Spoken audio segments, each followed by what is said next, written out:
من هو الصحابي الذي كانت تستحي منه الملائكة؟ عثمان بن عفان، أبو بكر الصديق، بلال بن رباح. الإجابة عثمان بن عفان.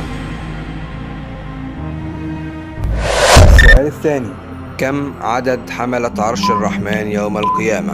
10، 8، 6. الإجابة 8 ملك.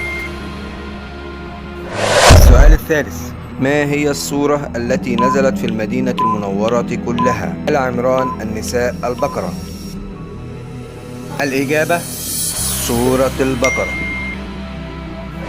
السؤال الرابع: ما اسم السورة التي يطلق عليها أم الكتاب؟ الفاتحة، الكهف، البقرة. الجواب سورة الفاتحة. من فضلك لا تنسى الاشتراك واللايك دعما لنا.